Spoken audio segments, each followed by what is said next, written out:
You're welcome back. You're still watching A Chat to the Professional, coming to you this time around from Washington, D.C. And I still have with me here our own Bisi Fagbohun, who is the anchor person for Africa in Demand, an online television talk show. Now, you've explained to us the challenges, the opportunities there are in Africa. Now, let's be specific. Let's go back home, Nigeria. Okay. Our problems, our prospects. What are your views? Wow, that's a very good question. You know, I always said it's a good thing I'm not in politics because I don't know if I would have made it, because I always wonder what they would do to me. I love my country. I don't care what has happened, what anyone has done, who's tried to do this or that, and you know, most people know what I'm talking about. I feel that if you don't stand for something, you'll fall for anything, and you have to stand for the fact that yes, your country may be going through things, but we as a people are the ones that have to come together to make it better. Yeah. I am very much interested in seeing how this 2011 elections are going to go, and I'm hoping to be on ground to be one of the people that can cover it, to showcase it back here, you know, in the States and in the diaspora in general. We have a lot of potential there, but I just feel that we have yet to have the right leaders. Yeah. And when I say the right leaders, there's one key word that I always use: love of one's country. Yeah. You have to have a genuine love for your country and its people and want to see it succeed in order for it to even advance. For us to be considered the leader of the west part of Africa, yet it seems that sometimes we're stagnant and other countries are coming behind us and almost surpassing, because they're learning almost from our mistakes and we're not learning from our own mistakes. Yeah. That's one of the biggest problems we have. I feel that if we can get the right people in government, the right leaders, someone who really cares, there's nothing we can't do. We have a great country, but we don't have the best leaders always leading us. Yeah. And I think the problem is that the people are not empowered to really make a statement.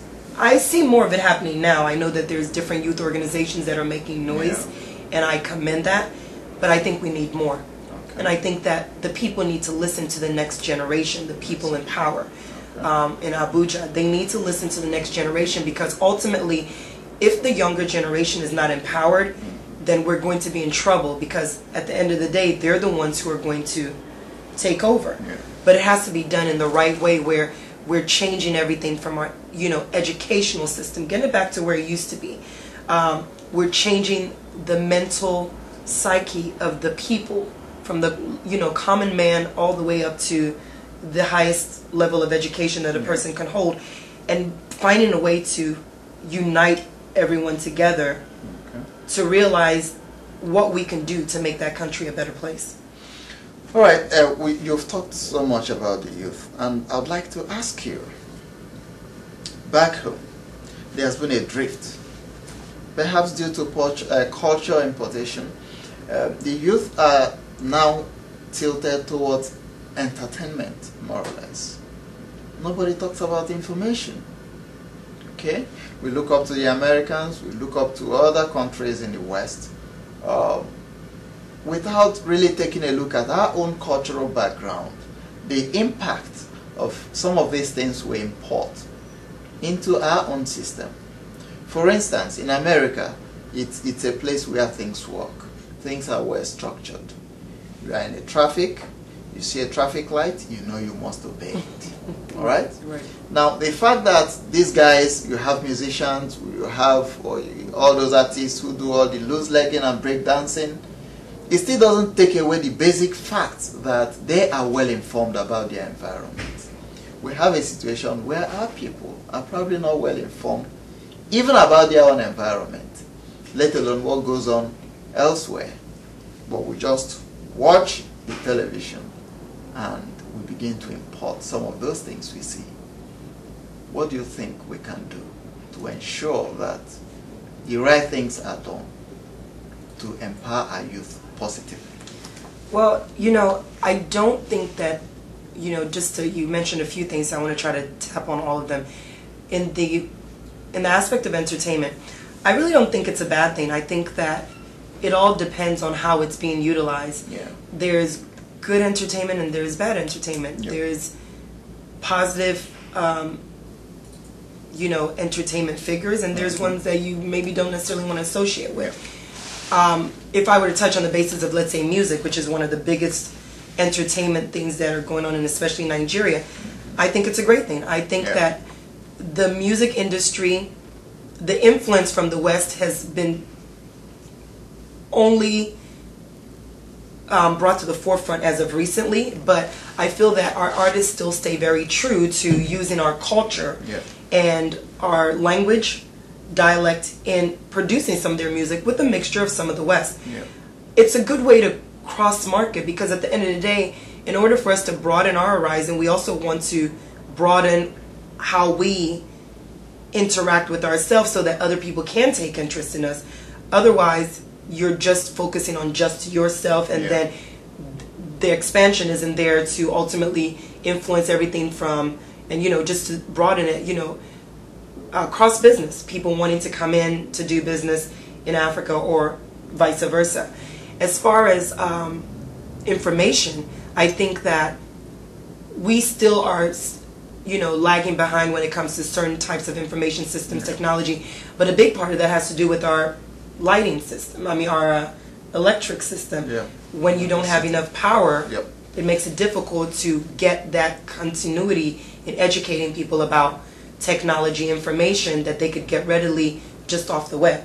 So I think we need to perfect that before we can really go any further. But we have more than enough resources and training where the youth can actually benefit from. And I think we just have to get that more to the forefront. All right, I know you've touched the 2011 elections, but I would like you to be specific on that. Could you tell us your views about the upcoming elections in 2011? Well, I definitely feel it's going to be very exciting.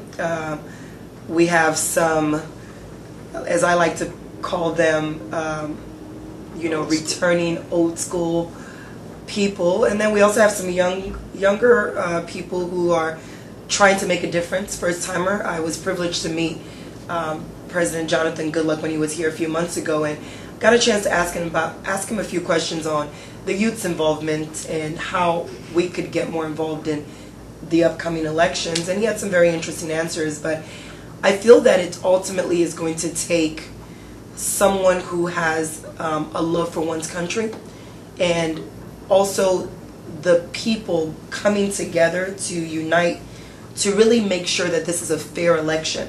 Meaning, you know, if people don't have TVs in their home or ways to get information, that there's groups rallying to make sure that that's done and that the information is being gotten to them and that they're able to have a say-so in the elections.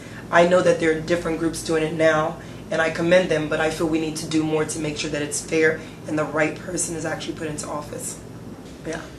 Well, I agree with you. What more can I say? That's our own BC here, talking to us about her views about the upcoming elections in 2011. I'll take it further. In 2007, in my own village where I come from, I was at the polling booth. I never saw a ballot box. I never saw an electoral officer. And yet, at the end of the day, election results were announced. And then a serving minister then came out to say the elections were free and fair. That's unfortunate, but come 2011, all what I can say is that you've got to be involved. Make sure your vote counts. To start with, you must be there to vote. If you are not there to vote, then you aren't performing your own civic responsibility. So I believe that come 2011, we shall all be working together, because that's what I keep telling our own people here. You've got to come home and contribute. Don't stay here and criticize. Right. Come home, be a part of what is going on, be a part of the process, so that you come out here and you hold your head high. Nigerians are amongst the most intelligent people in the whole world. I can tell you that because I have been around, I have been to 12 other, this is my 13th country, I've been to 12 other countries, and I know the giant strides that Nigerians are making in those countries. Oh, yeah. So, my pleasure chatting with you. I hope we have you soon on air, and we're also hoping to have you African in Demand being shown across Nigeria and indeed Africa. Definitely. We'll work out something. Definitely. We look forward to it as well. Good. So viewers, please don't go nowhere. I'm going to take a break now and then come back to wrap up this show.